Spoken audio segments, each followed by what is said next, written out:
जीवन में सफल होना अलग है और जीवन को सफल बनाना अलग है, और जीवन में सफलता पाते रहना अलग है और जीवन को सफल बनाते रहना और अलग है। हम बात कर रहे हैं किसकी? जीवन में सफलता प्राप्त करने की, जीवन को सफल बनाने की। बिल्कुल ठीक, जीवन को सफल बनाने की बात आप लोगों के बीच में हम कर रहे हैं। और उस जीवन को सफल बनाने के लिए मैंने कहा था कि सत्कार्य, साधना, समाधि और सद्गुण के आप वृक्ष लगाएंगे तो बहुत अच्छी बात है, और उसका मंगलाचरण आप लोगों के बीच में कर दो। हमारा वहाँ प्रवास रहा, उसमें भी जो हमारा महामंत्र था, इसमें भी कल्याण है।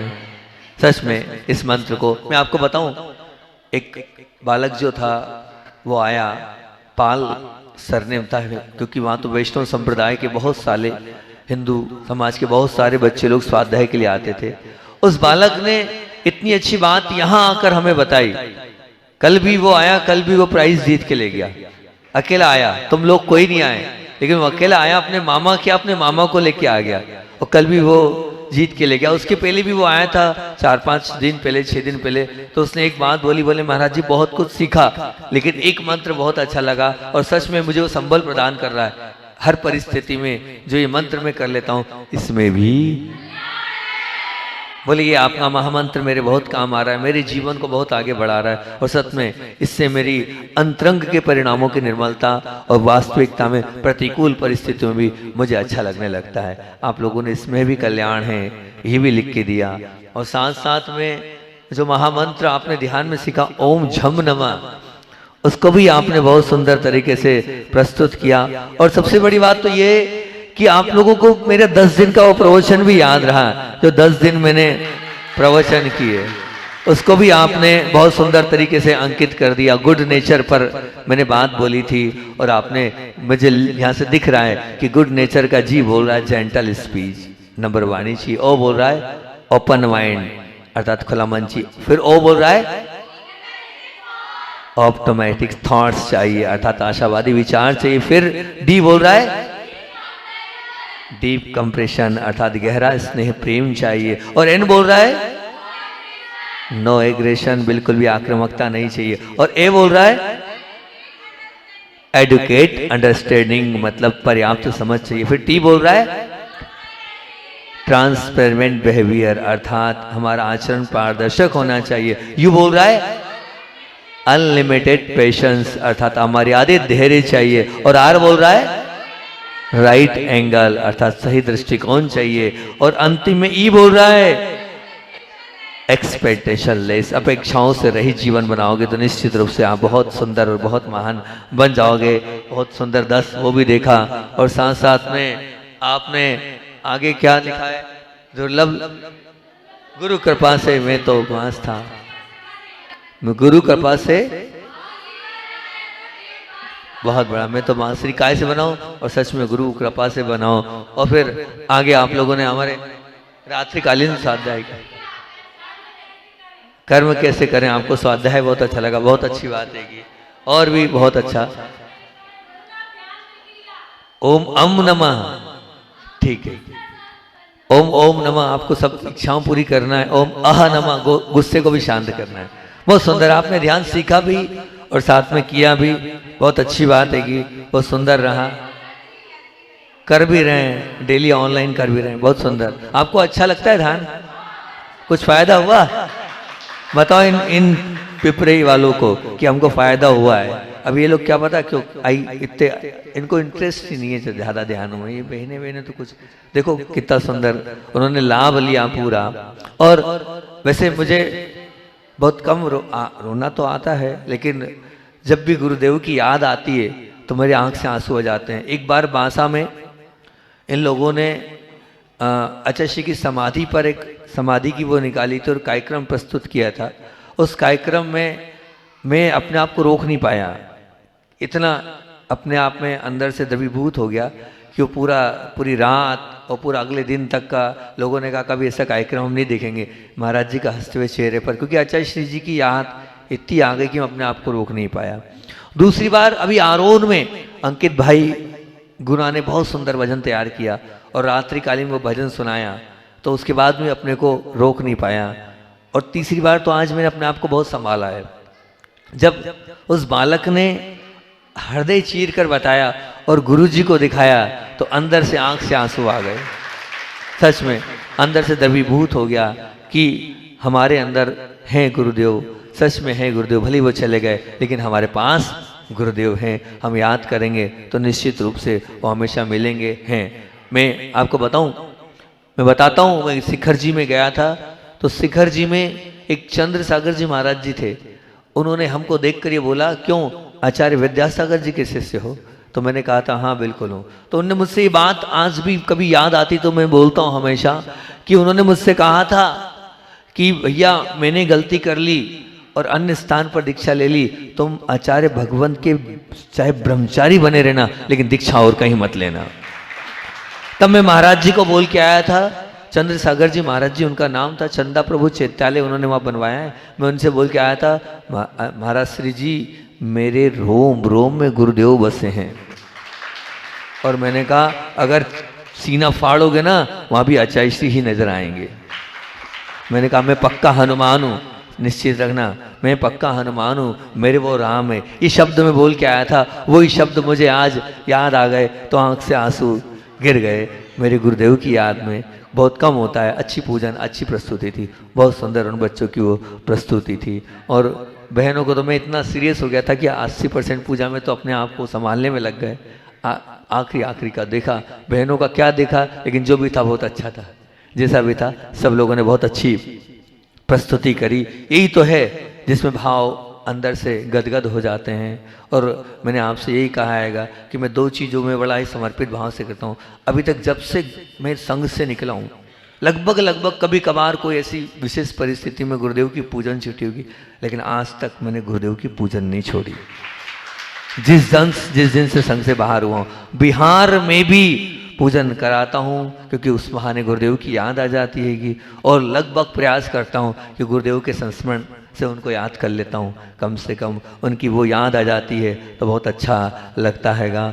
और सक्सेसफुल पर आप लोगों के गुड नेचर पर बात करी थी, और यहाँ पर मैंने सक्सेसफुल पर बात करी है। और सक्सेसफुल का आप लोगों ने तो गुड नेचर का मंगलाचरण ही याद कर लिया था। मैंने इन लोगों से कहा याद कर लेना, लेकिन यहाँ की जागृति नहीं है कि याद कर ही नहीं पाए, नहीं कर पाए। सक्सेसफुल का अब याद कर लेना। इनको इन राजपुर वालों से सीख लो, कुछ तो सीख लो। छोटा सा गांव है, लेकिन कैसी भक्ति है, कैसी आस्था है, कैसे अहोभाव है, कैसे आदर भाव है। कितना उन्होंने मुझे यूज किया और कितना उन्होंने सीखा, पूरा सीखा। अब सक्सेसफुल पर मंगलाचरण कर रहा हूँ। अगर यहाँ की बहनें बच्चे याद कर लें तो बहुत अच्छी बात है। यहाँ के तो पूरी बहनों बच्चों को याद है कि, और नहीं तो अगली बार ये बच्चे आएंगे और आपको सक्सेसफुल की परिभाषा सुना जाएंगे, कल आप भी सुनाओगे। बहुत अच्छी बात है। तो सक्सेसफुल का एस बोल रहा है सॉलिड फाउंडेशन, मजबूत नींव चाहिए।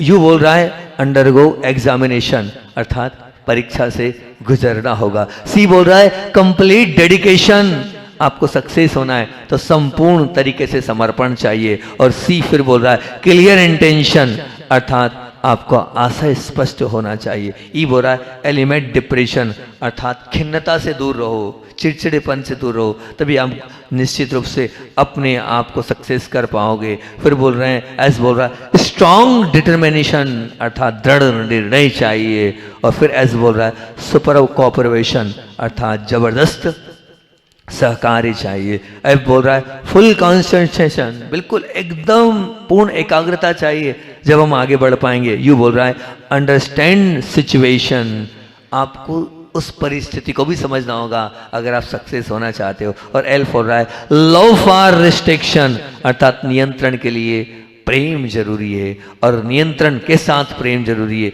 ये बात चल रही थी। और सॉलिड फाउंडेशन पे मैं 2 दिन से बोल रहा हूँ, और आज तो मेरी बारी काय की है अंडरगो एग्जामिनेशन। और परीक्षा से आपको निश्चित रूप से गुजरना होगा। जब तक परीक्षा नहीं होती तब तक आप अपने जीवन को अच्छा भी नहीं बना पाओगे। मैं आपसे यही बात प्रारंभ कर रहा हूं कि हमारे पास जो धातु है वो सोना है या पीतल। मेरे पास जो धातु है वो सोना है या पीतल, उसे जानने का श्रेष्ठ उपाय क्या है? तो उसका श्रेष्ठ उपाय तो यही है, क्या करो भैया, अग्नि परीक्षा करो। अर्थात क्या, उस सोने को और उस पीतल को काय में डाल दो, अग्नि में डाल दो।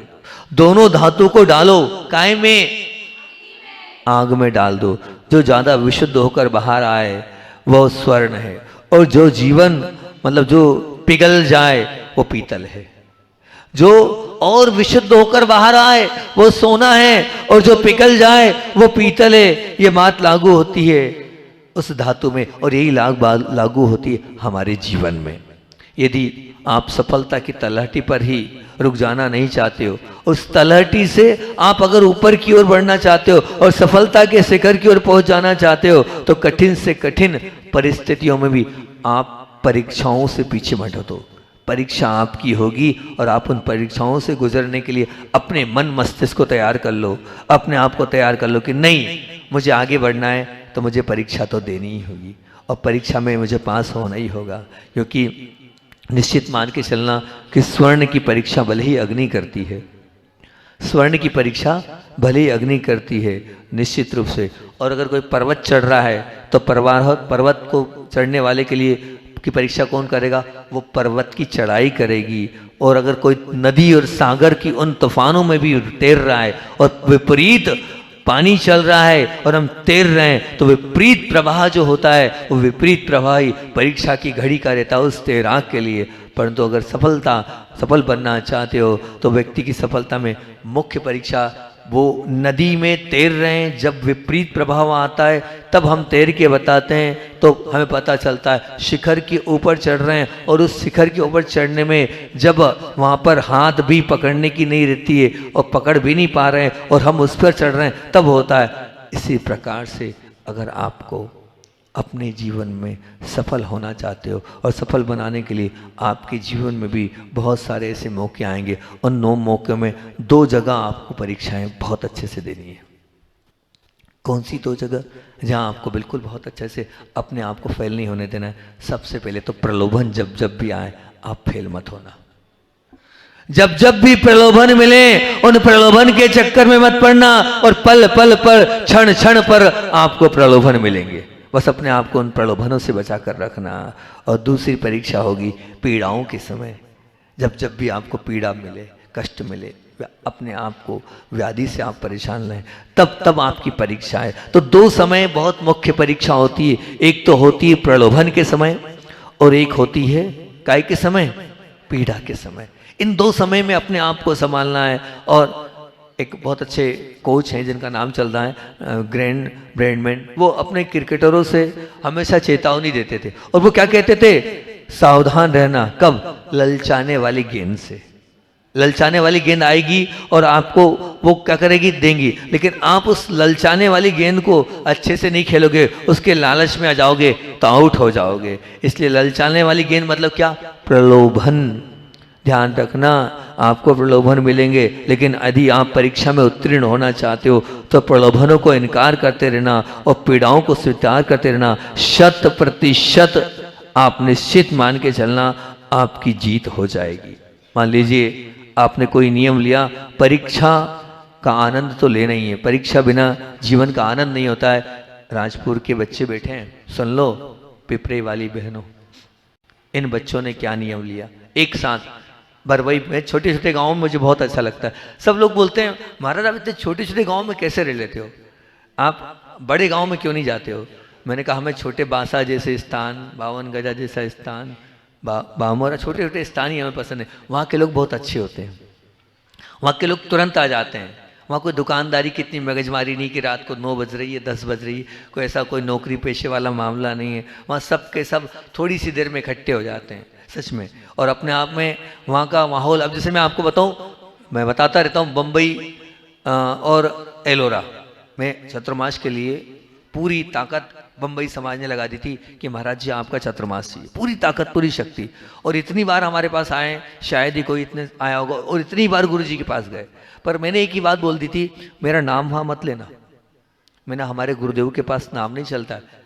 अच्छा श्री जी की बात है, उस समय की बात बता रहा हूँ मैं, तो आप नाम मत लेना और आपको बिल्कुल आपकी भावना है तो चातुर्मास मिलेगा, ये मेरा आशीर्वाद है। और सच में वह यही उनको चातुर्मास मिला, पर चातुर्मास हमारी जगह उनको अक्षय सागर जी का मिल गया। और हमारा चतुर्मास कहाँ हो गया?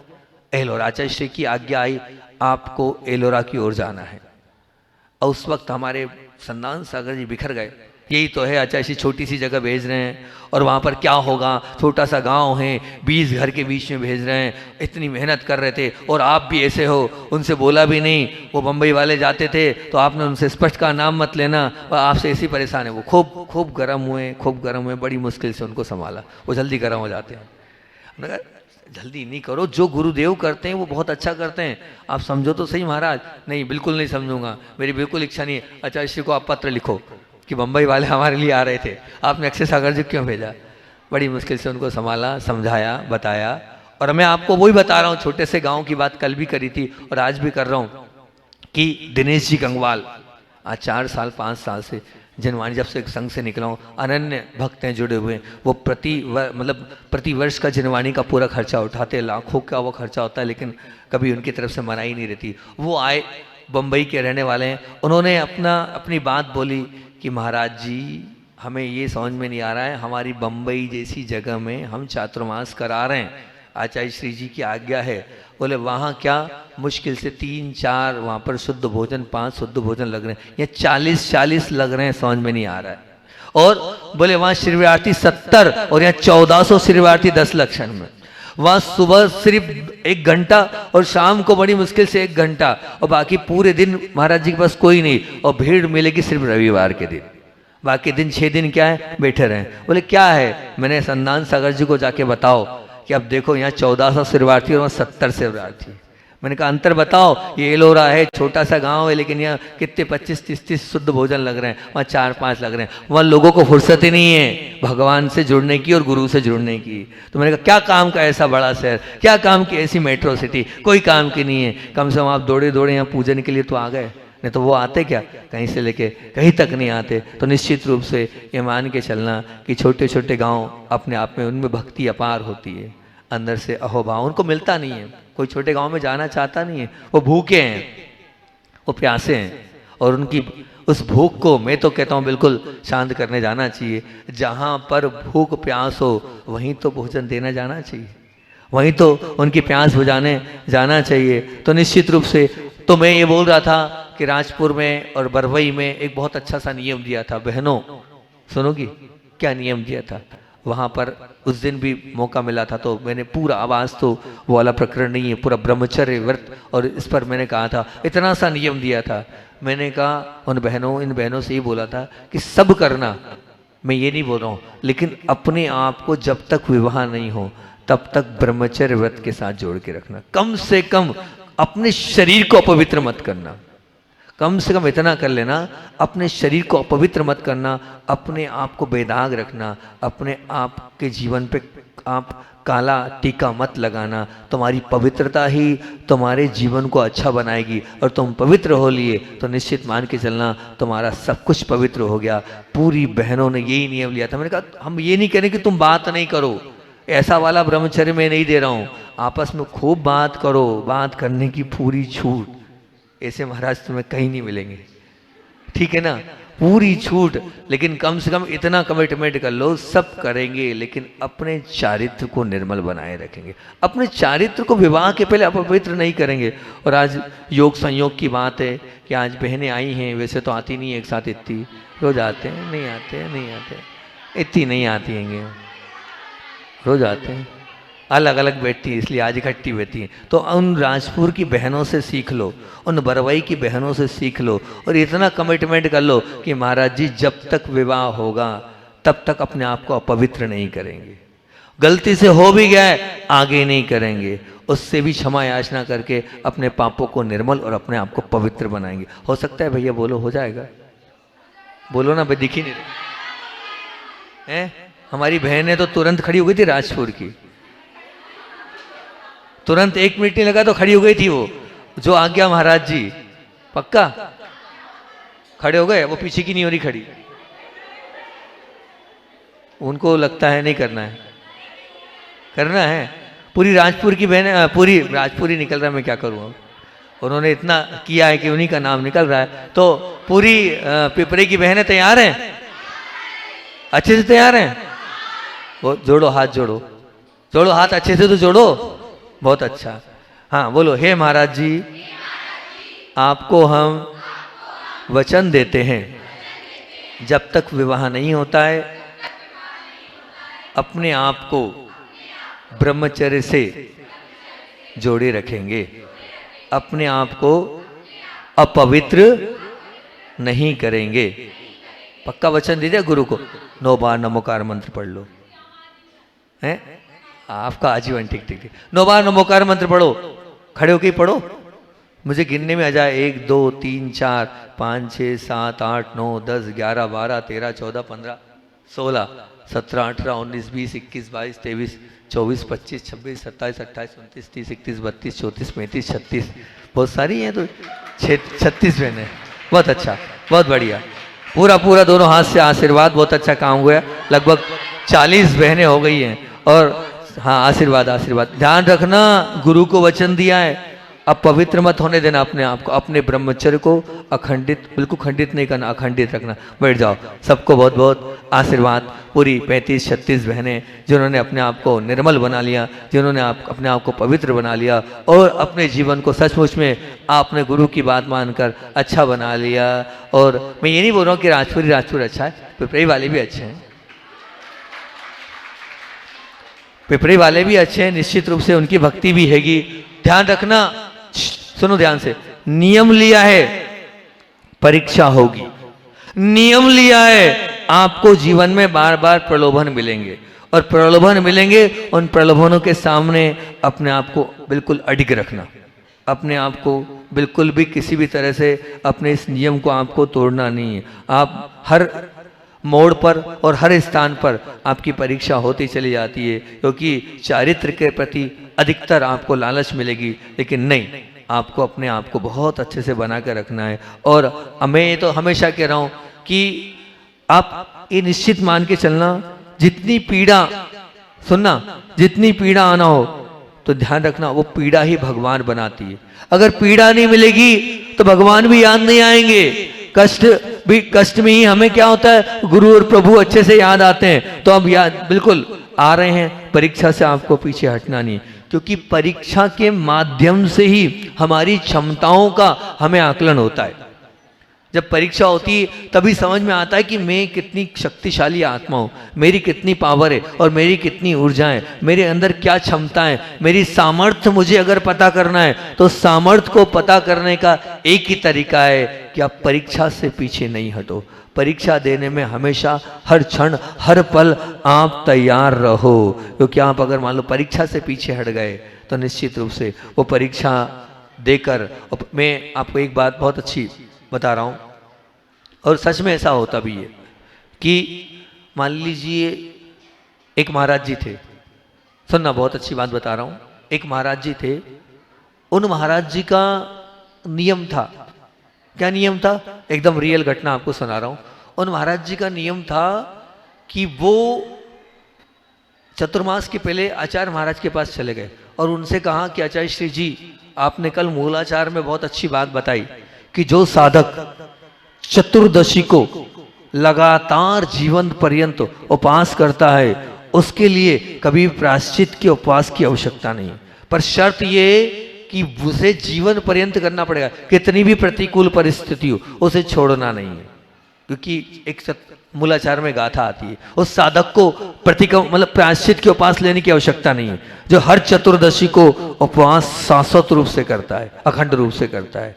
और आपको मैं बता रहा हूं कि एक महाराज जी ने लिया कि 2.5 घंटे की सामायिक करना है, और 2.5 घंटे की सामायिक करना है, मतलब बिल्कुल जो सत्य घटना बता रहा हूं आपको मैं कि 2.5 घंटे की सामायिक करना है, और वो भी क्या भाव कि 1008 सामायिक करना है। कितनी? 1008 सामायिक करना। अब 1008 सामायिक का नियम ले लिया। आचार्य श्री जी ने बोले भैया 1008 तो बहुत होती है, कर लोगे? तो उन्होंने कहा नहीं, कर लेंगे आचार्य श्री आपके आशीर्वाद से। अब हुआ ये कि 1008 सामायिक करने का मन बनाया, लेकिन हो ही नहीं पाती थी, संघ में और भी काम में नहीं हो पाती थी। तो बड़े बाबा के चरणों में ये निर्णय ले लिया कि महीने में 15 दिन में 10 करेंगे। कितने दिन में? 15 दिन में 10 करेंगे, तब कहीं जाके 3-4 साल में वो हो पाएगी, न जिंदगी भर में नहीं हो पाएगी, पूरा वो हो जाए। अब ऐसा ही नियम लिया। अब हुआ, नियम तो ले लिया, आखिरी में हुआ ये कि अंतराय पे अंतराय आए और नियम था खड़े होकर सामायिक करना है। अब गर्मी की बात, भर गर्मी की बात है, पूरा अंतराय है और 4 सामायिक बची है और 15 दिन में करना है। अब क्या करना है, 3 टाइम खड़े होके करना पड़ेगा अंतराय में, तब कहीं जाकर कवर होगा, नहीं तो होने ही नहीं वाला हैगा। अब अंतराय भी है और सब कुछ है और हिम्मत बिल्कुल नहीं है, और भर गर्मी में अंतराय ऐसा होता है शरीर तोड़ देता है। गर्मी का अंतराय इस प्रकार से होता है। अब वो तीनों कितनी कठिन परीक्षा है, मैं आपको परीक्षा का दौर बता रहा हूँ, एक ऐसी परीक्षा होती है। उस परीक्षा में भी अब तीनों टाइम खड़े होके सामायिक करी, और तीनों टाइम खड़े होके जब सामायिक करी और सामायिक के बाद जो उस साधक की अनुभूति थी वो ऐसी थी कि उसने सब कुछ प्राप्त कर लिया।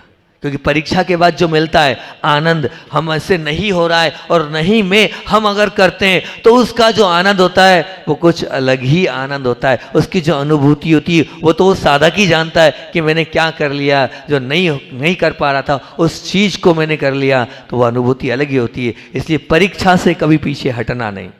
परीक्षा का जब जब मौका आए तो आपको परीक्षा देना है। वो परीक्षा आपको पक्का बनाने के लिए, वो परीक्षा आपको सॉलिड बनाने के लिए, वो परीक्षा आपके अंतरंग को देखने और समझने आई है कि आप क्या हो और आपका क्या वजूद है। इसलिए जीवन में परीक्षाएं तो होनी चाहिए, और जो व्यक्ति परीक्षाओं से गुजरता है वही व्यक्ति अपने जीवन को सक्सेसफुल बना लेता है। निश्चित मान के चलना, बहुत सारे ऐसे लोग हैं जिन्होंने जीवन के प्रारंभिक अवस्था में खूब सारी परीक्षाएं दी, लेकिन आज कहाँ हैं, वो बहुत ऊंचाइयों पर है, क्योंकि उन्होंने परीक्षाओं से कभी अपने आप को पीछे नहीं किया है। उन्होंने हर क्षण हर पल परीक्षाओं के लिए अपने आप को तैयार किया है। और मैं तो वही कह रहा हूँ कि परेशानी के बाद जो वस्तु मिलती है वो बहुत सुंदर और बहुत अच्छी मिलती है। तो अब आपको अगर सक्सेस होना है तो एक ही बात ध्यान रखना, जब भी कठिन परिस्थिति आए तो आप ये बोलना मेरी परीक्षा की घड़ी है। आचार्य श्री जी के पास जब भी कोई जाता था, मैं तो बहुत रहा हूँ, और पास में जब कोई ऐसी बात बोलता था तो आचार्य श्री का ये शब्द बिल्कुल बिल्कुल फिक्स था, परीक्षा की घड़ी है। क्या बोलते थे गुरु जी? परीक्षा की घड़ी है, अपनी समता को मत खोना।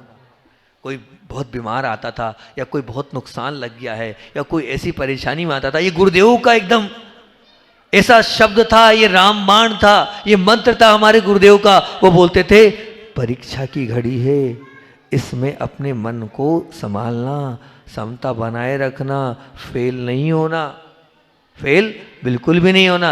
ये गुरुदेव के शब्द रहते थे। तो जब भी परेशानी आए उसमें अपने आप को हतोत्साहित महसूस मत करो, और उस समय क्या बोलो, मेरी परीक्षा की घड़ी है, मुझे समता से और सरलता के साथ और सहजता के साथ उस सब कंडीशन को, उस सब परिस्थिति को देखना है, समझना है, और समझकर बहुत अच्छे से उस परिस्थिति में अपने मन को तैयार करना है। तो सक्सेसफुल होना है, तो सक्सेसफुल का यही बोल रहा है, अंडरगो एग्जामिनेशन। हमेशा एग्ज़ाम के लिए तैयार रहो, हमेशा परीक्षा के लिए तैयार हो, और हमेशा परीक्षा देने में कभी भी पीछे नहीं रहो। जो व्यक्ति पीछे नहीं रहता है, निश्चित मान के चलना वो अपने जीवन को महान बना लेगा। तो बोलो, परीक्षा दोगे नहीं दोगे? दोगे। परीक्षा में 2 चीज़ बताइए, उन 2 चीज़ों का ध्यान रखना, प्रलोभन और पीड़ा। प्रलोभन से अपने आप को बचा लेना और पीड़ा में अपनी समता को बनाए रखना। तो निश्चित रूप से आप उस परीक्षा में आप आगे बढ़ते चले जाओगे। ध्यान आप पढ़ने बैठे हो तो निश्चित बहुत सारे प्रलोभन आएंगे जो आपको क्या करेंगे, भटकाएंगे, लेकिन उस प्रलोभन में मत पड़ना। हाँ, नहीं, मेरा जो लक्ष्य है उस लक्ष्य पर मुझे केंद्रित होना है और उसी पर मुझे अपने आप को लगाना है। तो निश्चित रूप से आप उस परीक्षा में पास हो जाओगे, उस परीक्षा में उत्तीर्ण हो जाओगे। और आचार्य भगवान की बात और मैं बोलकर अपनी बात को विराम देता हूँ। बोधि समाधि परिणाम शुद्धि आत्मोपलब्धि शिशो की सिद्धि चिंता बड़ी चिंतित हो जाने ताम वंदमानस्य ममास्तु देवी।